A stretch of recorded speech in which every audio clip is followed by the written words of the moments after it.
Just a minute. Yes. Yes. So we are on. All right. Yeah. Perfect. All right. So, sir, I'll basically just to take you through what I want to do with this video. I read an article on you and how your administration out there took steps to ace the social policy, social distancing that's going on. The steps that you guys took to uh, take precautions in Nagaland, and I want to make a story out of it. I make documentaries, so I want to make it turn into a story. It won't be a journalistic interview. I'm not a journalist. It's just going to be a conversation that we shall have. So I'll just ask a few basic questions, and if you could just go ahead and tell me. So I'll take out the story. Yeah? Can we start, sir? Yes, please. Okay. So first, go ahead and introduce yourself to us. Right.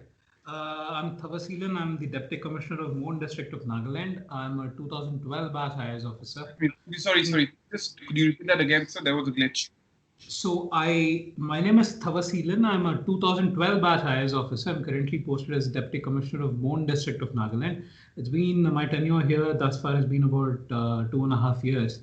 I'm from the Nagaland cadre. I'm basically from Chennai, Tamil Nadu. So that's a very brief profile about me. I am an IIM Ahmedabad grad, and I was working while I took this exam, and I cleared the exam and then quit my private job, and then I joined the civil services. So that's pretty much it. Yeah. Okay, sir. And so how would you describe Nagaland to us? Could you just talk about Nagaland as a state, as it is? Right. So essentially for most people in the rest of the country, Northeast is more or less like a black box. No one knows what's in there because for pretty much the entirety of their lives, most people don't get to travel in this part of the country. So, for me, the first time that I landed up in Nagaland, that was like the first time in the Northeast per se. I'd been to Calcutta, but that was pretty much the farthest towards the east that I'd been. So, when I landed up here and then started working, you truly start realizing the diversity of the country. So, the people here are amazing, extremely hospitable people, beautiful locations. And the Northeast as a whole is a part that us and the people from the rest of the country have to make a conscious effort to at least visit once and see the diversity themselves. So beautiful place, beautiful people, amazing talent, wonderful. Wonderfully kind-hearted and hospitable. Yeah. So. Okay, sir. Could you tell us about the people that live there? Could you just talk about the local population, the local crowd, the local people? What they do to survive? What is it that they do, and how do they survive, and how do they live life? Their ways of life. You could just throw some information on that. Throw some light on that. Sure. So if you look at the Northeast as a whole, I mean, people club all the 7 states, plus Sikkim into the Northeast, but then every state has its own unique features. So Nagaland again is very different from Manipur or Assam or Tripura or Mizoram. So you can't bracket them into a single or stereotype them into very similar people because there's extreme amounts of diversity even within the Northeast. So Nagaland has about 17 recognized tribes. So when I say the word tribe, it's not in the sense that we might refer to the tribes in say some parts of Tamil Nadu or Karnataka or Jharkhand or Chhattisgarh. So they're very very different. Typically when you say the word tribe, people sort of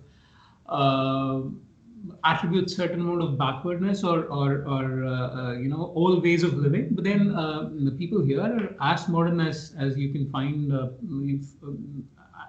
people you can find anywhere else in the country. So the word tribe is just that, it's just a term. But so we have 17 recognized tribes. So Mon district, where I'm the district collector, the district magistrate, so is one of the larger districts of Nagaland. So the population, according to the 2011 census, was about 2.5 lakhs. So currently it would be somewhere in the vicinity of 2.9 to 3 lakhs, given that it's been another 10 years. So Nagaland, mostly people are agrarian, so it's an agrarian society. primary industries are much more than the secondary and the tertiary ones. So the economy is the lifeline of the economy is agriculture.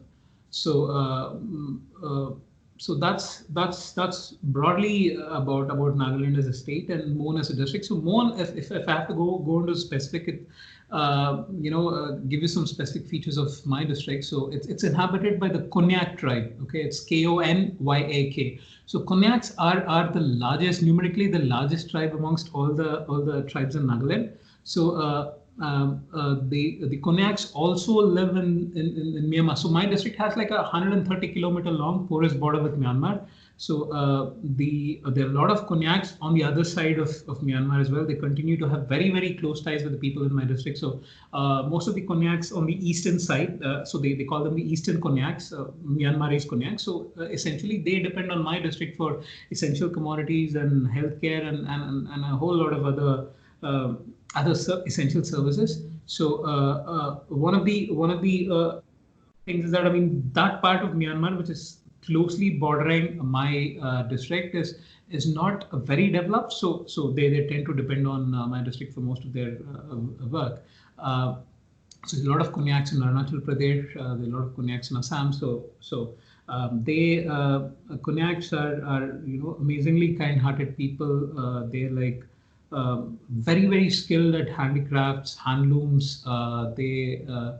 They excel at traditional gun making. There's been something that's been there for a very long time, and yeah, that's pretty much about my district in very broad terms.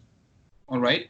And so, could you tell me about how did the COVID-19 affect the state as a whole, Nagaland as a whole? How did COVID-19 affect the population, the local population on? Right. So till now, God's grace, we don't have a single positive case in Nagaland. So could you please start with when the COVID-19 outbreak happened, and then tell your story? Yeah. All right. So I'll break it into two parts. One, the state as a whole, and then I'll focus on my district in particular, if that's all right. Yeah. Yeah, of course. So this is something that pretty much caught all states in the country by surprise, because this is one pandemic. Just start your answer with the line, when COVID-19 outbreak happened in India, because that is my cue. That is my that's how the conversation will flow. All right. So right, so that I know that I can use this part here. Okay. Yes. Okay. So when the COVID-19 outbreak happened in India, like the states in the rest of the country, Nagaland started taking precautionary measures, started putting in a whole series of steps to ensure that the state was safeguarded from the outbreak. So the national lockdown, the Honorable Prime Minister announced it on the 24th, and it started from the 25th. So my state, Nagaland, we had gone in for a version of the lockdown on the intervening weekend. So 22nd, 23rd itself, we had our own version of the lockdown already in place. We started shutting down our borders, restricting inter-district travel, and so on. So so we were like, we had a couple of days time ahead of the national lockdown that was announced by the Honorable Prime Minister. So then once the national lockdown came into place, so there were like several things that the state started working on. One is in terms of ramping up the available health infrastructure, procuring the resources, the N95 masks, the PPE kits, all the critical equipment that suddenly became very scarce resources across the country, because everyone was essentially trying to purchase it from the same pool of resources. So so then we so it was, we had a version of the lockdown earlier, so that kind of gave us a little bit of a head start, and then we start building up on it. So state has a war room that's been established at Kohima, which has been directly supervised by the Chief Minister's office. It's headed by the Chief Secretary of the state. And we were given a series of measures to follow and put in place in all the districts in order to ensure that there's no problem in terms of our essentially in terms of formulating district-wise COVID-19 responses. So you have like a broad strategy, and then the districts go on and add their own elements to the strategy. So should I now like focus on what we've been doing in district? No. So I just wanted to know, like, when the COVID-19 outbreak started, Right. what part of the community did it affect and how? I mean, like, there are a lot of artisans and handicraft makers in Nagaland, right? Also the agrarian society. So you tell me in your own words as to how it affected them, and what did COVID-19 do to these people and how it affected them. And so that's what I want to know from now. Sure. As I told you, the majority of the population here is dependent on agriculture. So there was a brief period where the villages also stopped agriculture because people had been hearing about the pandemic. They've been following it for quite some time. So it was not that people got unawares when the whole situation, the number of cases started to rise in India. Sorry, just one second, please. Yeah. So once that happened, obviously there was a sudden disruption in the supply chain itself. I mean, I'll talk about the normal day-to-day livelihood, and then the livelihood per se. Right. Okay. Right. So you had a sudden situation where there were certain disruptions put in place in the essential the supply chain. So once the disruptions happened, so one of the first priorities of not only the state, not only the administration, but also the people, was ensuring that the essential commodities were available continuously, because any break with a 21-day lockdown, which was version 1.0 of the lockdown, so would have proven costly. So that was one of the immediate challenges that not only people but also the state apparatus had to face. Then an associated problem was the price control, price rise, control in the price rise, because my district is essentially dependent on Assam for most of its essential commodities. So there was price rise at source. So we had to constantly cross-reference our prices against what was the one that's prevailing at source, and then add to the transport costs and everything, and then constantly keep updating our prices. So managing the price rise was a major challenge. And of course, there was certain price rise, but then by and large we were able to control it with constant coordination with the people in Assam. So the other part was, the agriculture, since most of them are dependent on agriculture, there was a brief period where agricultural activities had stopped, because everyone took the lockdown measure very, very seriously. So beyond a point, the Ministry of Home Affairs, Government of India, they had come out with a notification allowing agricultural activities to go on, so with social distancing norms and certain other prescribed guidelines. So that sort of got back agriculture on its feet. Since most of them are dependent on agriculture, we didn't have much of a hit that way. So there was a intervening period where it didn't happen. But then after that, it started back, and people started producing their own food. So we didn't face much of an issue. Okay. So were there any challenges for the local population when the state was hit with the COVID-19 outbreak? Were there any challenges which the local population faced? Challenges for the local population, one was the lockdown. I mean, people were obviously not allowed to move out freely. So the problem that the people felt was, how do they access the essential services if their movement was restricted? So that. Hello.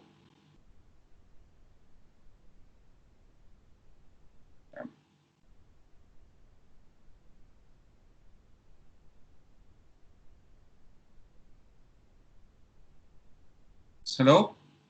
Yeah, can you hear me, please? I think there was a connection problem. I couldn't see you. Yes. Yeah, could you please tell me again the problems faced by the local population?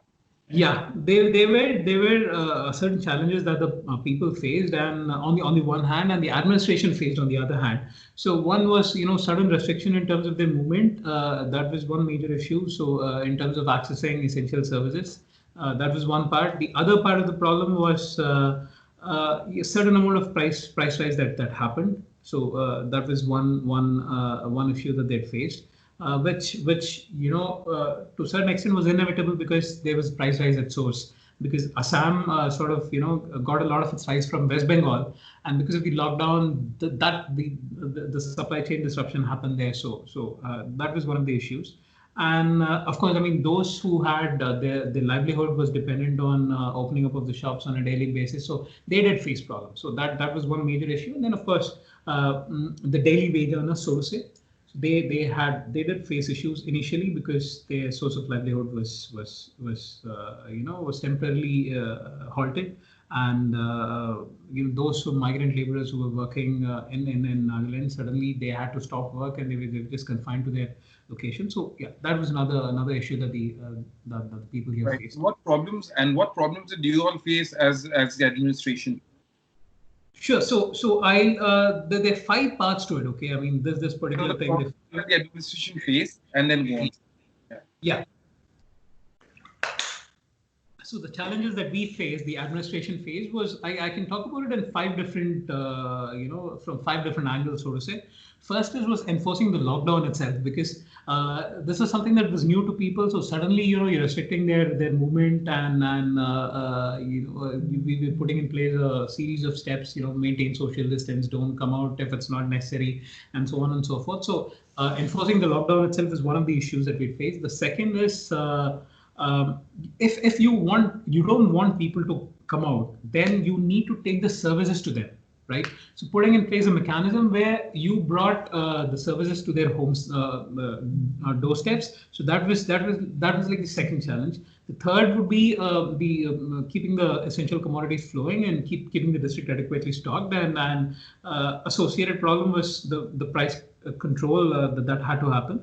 The fourth challenge was putting in place preparatory measures, not only from a Department of Health and Family Welfare point of view in terms of how to respond to cases, but also from a point of view of preparing the community itself. Because if we are to get over this, it has to be a unified response where the community will have to play a major role. So not only the villages, but also all wards of all towns. So we had to train them and prepare them in terms of what all steps they need to take should there be a case detected.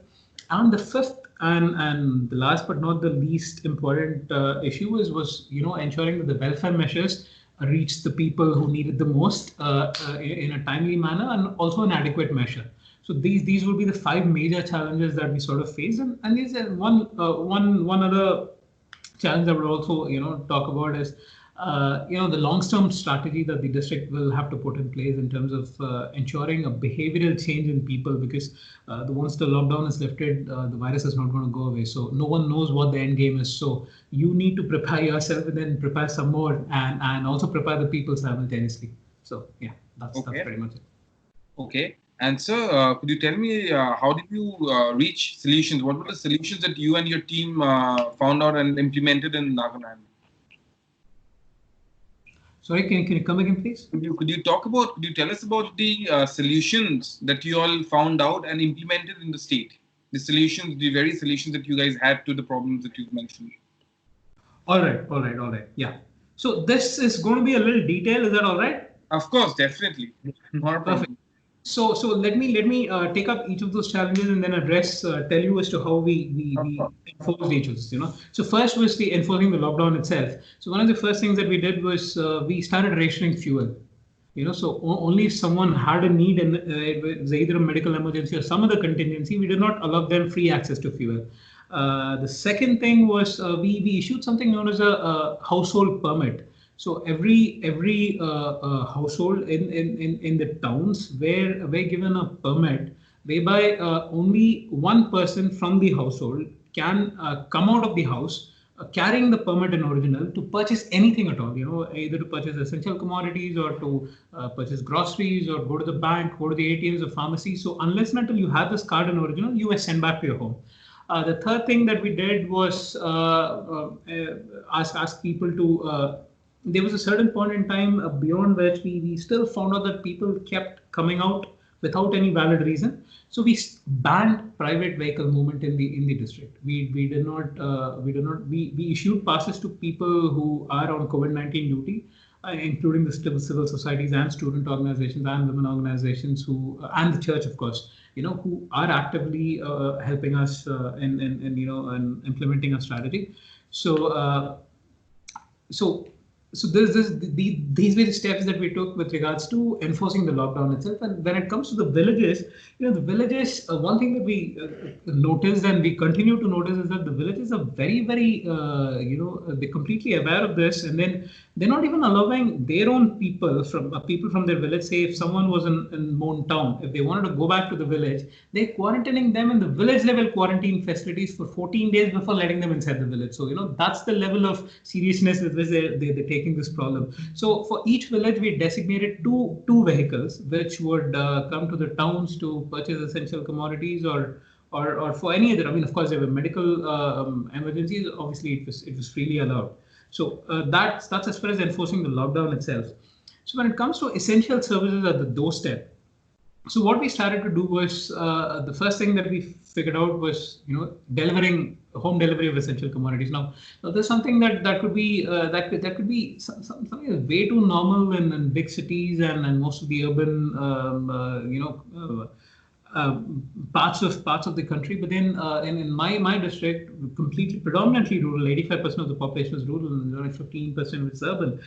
This is something that was new. I mean, it wasn't tried out before. So we did tie up with a firm called Naga Logistics. There are a couple of young men who run the service. So we tied up with them. We provided them fuel, and so that we could subsidize the delivery cost.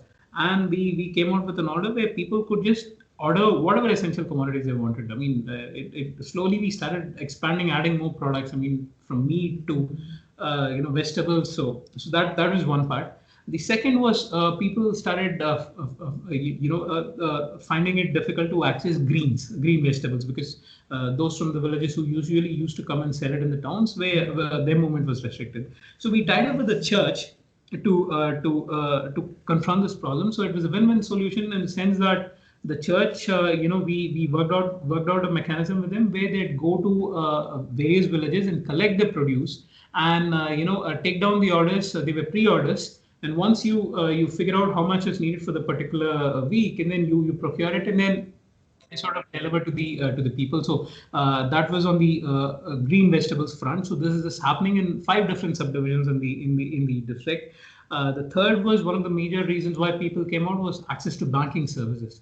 So now, again, here there were 3 different, or rather 4 different strategies that we adopted. One of them is the urban ATM, so to say. So we have the banking correspondence of State Bank of India. So one of the things that worked in our favor was that we only have State Bank of India and Nagaland State Cooperative Bank. I mean, this could have been a little more difficult to implement if there were a large number of banks. So these banking correspondents or customer service representatives, so we made a schedule for them. So every week they would go to various wards, and people could withdraw it instead of coming to the ATMs in the towns. So that was one. And similarly, the same need was felt in the villages as well. So all that the villages had to do was the village authorities needed to call the lead bank manager. So every district has a lead bank manager. So once he is tied up with him, so the customer service representatives from that particular area would go to the village on a specific day, and they would be allowed to withdraw money using a point of sale machine, and following social distancing norms and all that. So that was as far as the villages are concerned. So the other thing that we did was, so there's this bank known as India Post Payments Bank. I mean, probably not a lot of people are aware of it. I mean, it's something that's taking off in a big way. So my district is number 2 in the country in terms of coverage of IPPB bank accounts vis-a-vis the target allotted. So we have a large number of people who have these IPPB bank accounts. Now, once you have an India Post Payments Bank account, your post office essentially doubles up as a bank for you. Now there's a very clear difference between a post office savings account and an India Post Payments Bank account. Now, India Post Payments Bank account is as good as a normal bank account, and once you have your you say for example you're in one of these subdivisions. I still have 4 blocks where there are no banks, right? So this is our financial inclusion mantra. So we've been given a Scotch Merit Order award for this initiative as well. So what essentially happens is these IPPB personnel who work in the post office, So the people can access their bank accounts. So they can, once they have an IPPB account, it doubles up as a normal bank account. Suppose if one person has a account in with State Bank of India in one of the towns, but he or she lives like 100 or 120 kilometers away, so he or she doesn't have to come to the town. So from their village itself, if their Aadhaar card is linked to their SBI account, they can withdraw the money directly. They have a system known as Aadhaar enabled payment system. So once Aadhaar is linked, you can automatically withdraw from your village itself. So IPPB were one, and then we have the common service centers, the village level entrepreneurs. So they also have this facility where they have these POS machines, and they used to visit village to village as well as various wards for the same purpose. And the final this thing was there were a large number of people who had their accounts in the Nagaland State Cooperative Bank. So now Nagaland State Cooperative Bank doesn't have banking correspondence, unfortunately, and neither can CSE VLEs work with them. So which is why not that they can't work with them, because there's no mechanism established at this point in time. So what we did we tied up with Nagaland State Cooperative Bank, and then they allow bulk withdrawals by village authorities once they have a sanction letter, authorization letter from the individual holding the account, as well as a withdrawal form. And then it was matched against the person's signature, and then they were allowed to do it. So that was one, and then the other one was water. So we arranged water delivery, like $500 for 1,000 liters. So water was one, and then gas delivery, of course. It did used to happen, but this now during this period it's regular. Earlier it was once in a blue moon, but now it's a regular affair. So gas, groceries, water, banks, food, so pretty much everything. So that's the second challenge. The essential commodities and price control. Essential commodities was we work closely with the Moon Chamber of Commerce and Industries to tie up with various sets of traders in different parts of Assam in order to ensure that even if one person, because many districts also kind of started rationing items that were sent to other places, other districts, let alone other states. So we had to put in place that there were multiple sources from where we could source our materials during the lockdown, because there were scarcities, in certain places. So that we put in the mechanism. And then also with regards to, so again, one defining feature of how we ensured the travel was that there is a check gate at the start of the district. So the vehicles from other states were only allowed to come till the check gate. At the check gate, we have a pool of vehicles and drivers within the district. So there would be a transfer of items, and only these vehicles and drivers would ferry it within the district. So that's one. And then with regards to the price control, so we set up something known as Core Committee on Essential Commodities, which started rationing bulk purchases by villages and wards, because many wards and many villages, there was this tendency to buy in panic, which we wanted to regulate. So this committee was put in place along the civil societies. They're also members of it, and the church was a member of it. So that way we could keep the panic buying tendency at bay. And the price control, so we had a price monitoring committee not only in the district headquarters but also all the subdivisions, and we ensured that this price list was put outside each shop. And if someone had was selling it either above the MRP or this price cap, we published numbers where they could directly let us know, and we initiated legal action against those. So that's as far as essential commodities and price control is concerned. And the next, the preparation itself, not only the district, the health and family welfare, but also the people themselves. So first was obviously augmenting the capacity or the stock of critical protective gear, the N95 masks, the PPEs, as well as other protective equipment. So the state was supplying whatever purchases was made at the state level, but then we started generating resources internally. We had donations from the honorable elected members, from the civil societies, from the church, from the people themselves, and then we raised quite a bit of CSR funding. And we started to procure our own sets of PPEs. So we had ordered some high quality PPEs from Shenzhen in China. So they're reaching more tonight actually, and we also started buying some critical protective equipment. I mean, from a COVID perspective. So these wouldn't be part of the standard issue of Government of Nagaland, the Department of Health and Family Welfare, but we went over and above that in order to equip our hospitals and PHCs and CHCs. So that was one thing that we were doing, and simultaneously we we did a few more things. Is it all right if I can explain them as well? Of course. Please go ahead, sir. Please. Of course. Yeah. So one of the mm, so one of the things that we had to do was, so my district did not have a positive case, but that was no reason for us to be complacent. So we did something known as active case search. So I didn't get you. Could you just repeat again? Yeah. So my district doesn't have a positive case till date, by God's grace. Doesn't have a what? Doesn't have a positive case till date. Positive case. So you just say the line again. Sorry. Yeah. So my district does not have a single positive case till date. So that doesn't give us a reason to be complacent, because you never know when it's going to strike you. So we did something known as an active case search. So what the strategy essentially entails is we surveyed the entire 53,000 households in the district. So we had our own questionnaire. So where we were asking people if any of them had come from outside the village or the town. If any of them had a travel history, or any of them are having any of the COVID symptoms, fever, breathlessness, or running nose, or cough, and then we also surveyed people on whether they had hypertension or diabetes or any other critical illnesses, because the comorbidities, from a comorbidity point of view.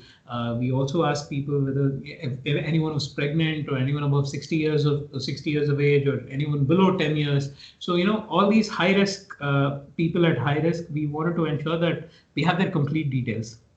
So that is why we did this. And then this was done between 13th and 17th of April. So once we had the data, the surveillance team of the district cataloged the entire data. So we have the database of people who were in the district at that point in time. So that's one thing that we've done. And apart from this, two major challenges that people sort of keep facing is on enforcing the quarantine, and the other one would be on contact tracing, as in when there's a positive case.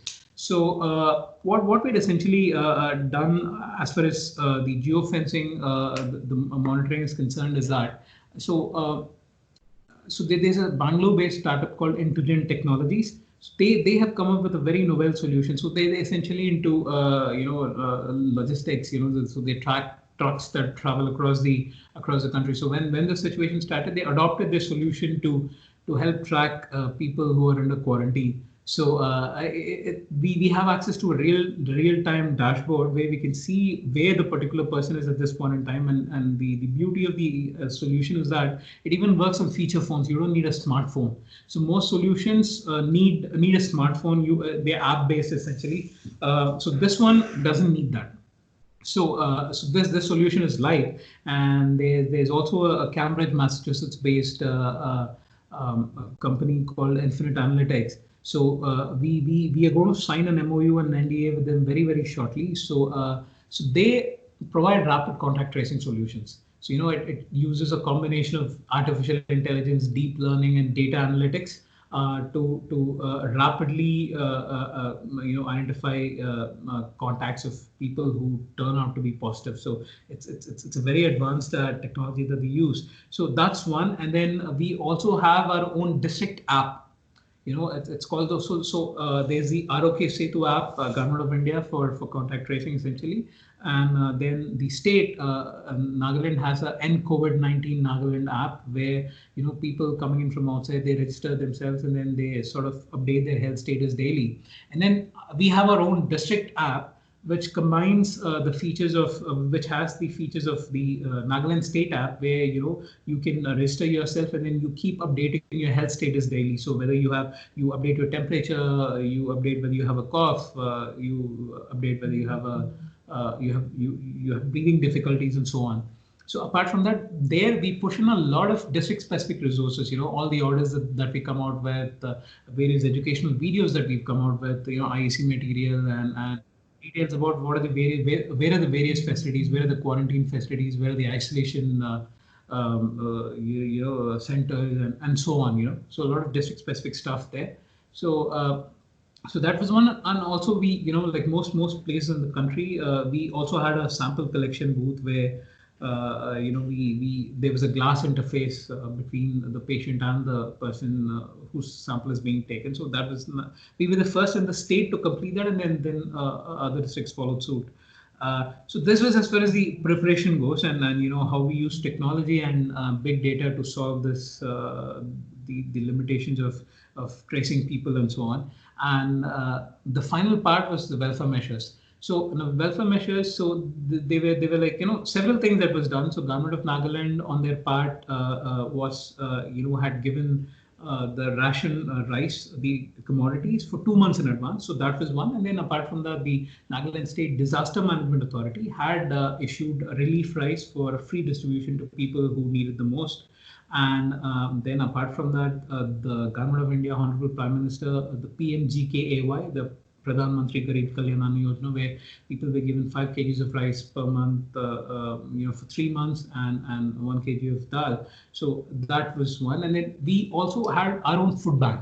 So we started people. They were good Samaritans who sort of donated towards the food bank. The church was a major contributor. So we apart from helping people who were helped directly through the government channels, we also had our own source to help people. So we started giving them dry relief, and once it got over, we replenished it, and so that's one. And then also the government eventually came up with a package for migrant laborers. So a rather comprehensive set of items which would last them perhaps a couple of weeks or so. So that was also the government itself had made it for all the migrant laborers and daily wage earners. So that was one. And we continue to keep doing this. And then one of the challenges that we face and we continue to face is actually there are two. One is there are a lot of non-ration card holders. So getting them help. Many of them have applied for the ration card, but it's yet to come through. So they're like caught in the middle. So we focus a lot on them. We focus a lot on migrant laborers, daily wage earners, destitute people, orphans, widows, elderly citizens. So all of them were our focus areas when it comes to giving them this relief. And we're also tying up with a foundation known as the World Health Group. So what they essentially do is they already